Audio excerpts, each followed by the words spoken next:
Several years ago, we realized that we were losing our beach slowly but surely. I think the rate is like, around here is like 2 feet a year.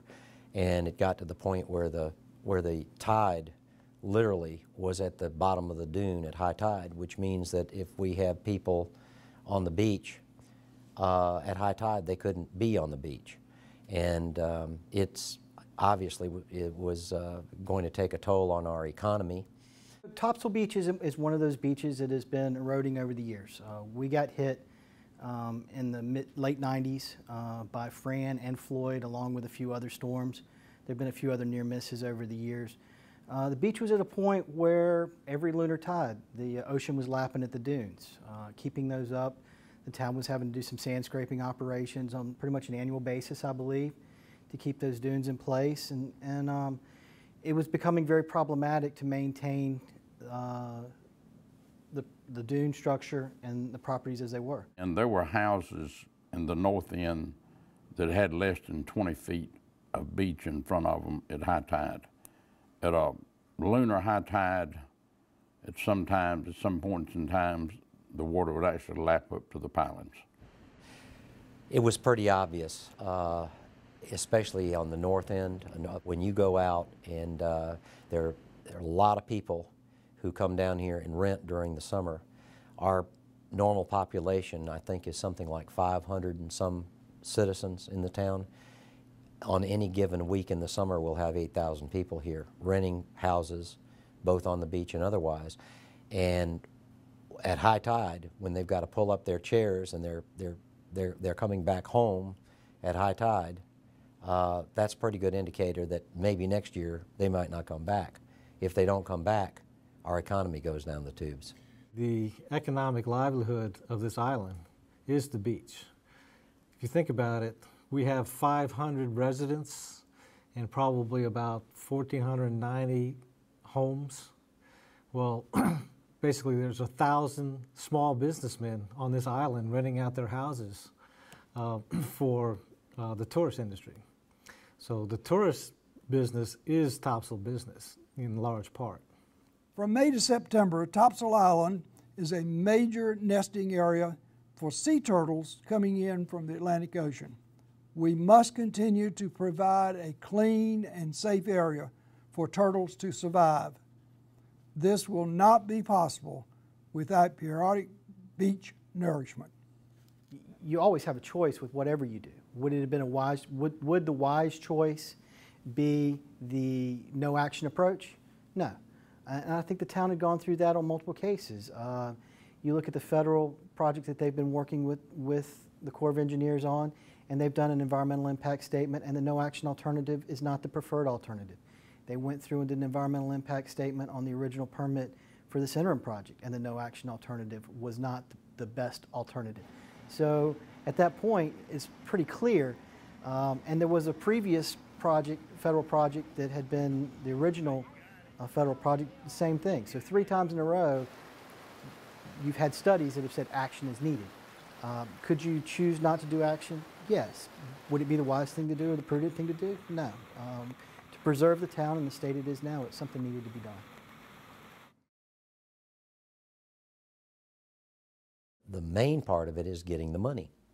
You know, we were lucky in that our forefathers, if you will, had the foresight to start accumulating funds for the federal project, and we wound up having enough funds to do the interim. We're going to now, we're already planning to start, you know, building up that fund again, because we're pretty convinced that the federal government isn't going to be able to come through with their project anytime soon, so we're going to have to do it again. Other people are having to convince their property owners to come up with some maybe pretty big bucks. We did it over a period of time. We started in 2000 investigating the federal project, but in the year 2006, after 6 years of working with the federal government, we decided that the town needed to do an interim project. And that also had to be coordinated with the federal project.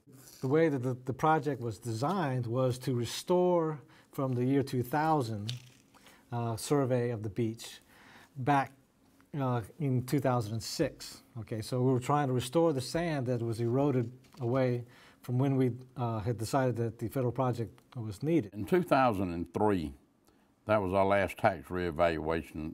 The board at that point in time lowered the tax rate from 31 cents a hundred down to 27 cents a hundred, and then added 4 cents back specified for beach nourishment.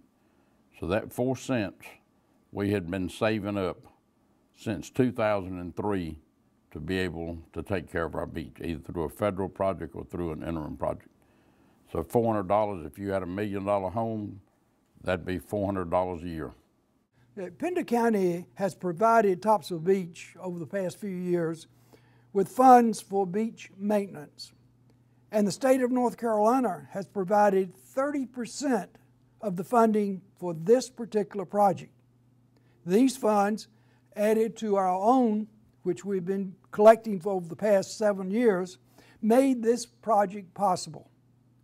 Both the county and the state realize how important our beaches are to their economic welfare. What we've done now is going to last, we hope, for quite a while, at least maybe 5-6 years, but we're also already planning to replenish that.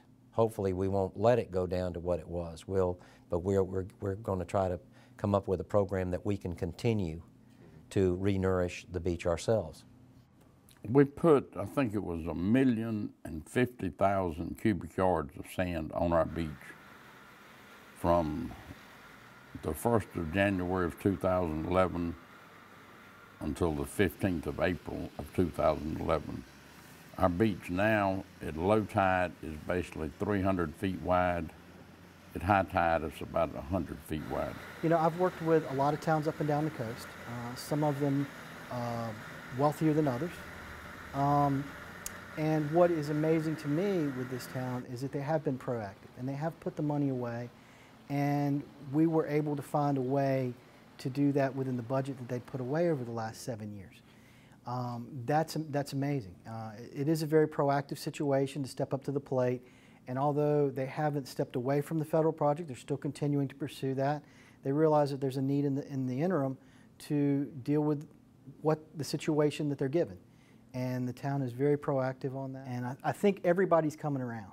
I think most of the towns are realizing that the process with the federal government is not as fast as they would like, and that no matter what happens, the hurricanes are still going to come, and you need to protect yourself for that. What many people from other parts of our state don't realize is that our small town is operating and maintaining what is the equivalent of a national park, which draws people from every state in the nation each year to vacation. Many of these same people also visit other areas of our state while they are here. The result is a huge amount of tourism revenue for our state. Sustaining and maintaining this wonderful and valuable natural resource, which so many people across our nation enjoy, cannot be accomplished by local government alone. All levels of government, local, county, state, and federal, must cooperate with each other to provide funding to ensure that all citizens will continue to enjoy our beaches in the future.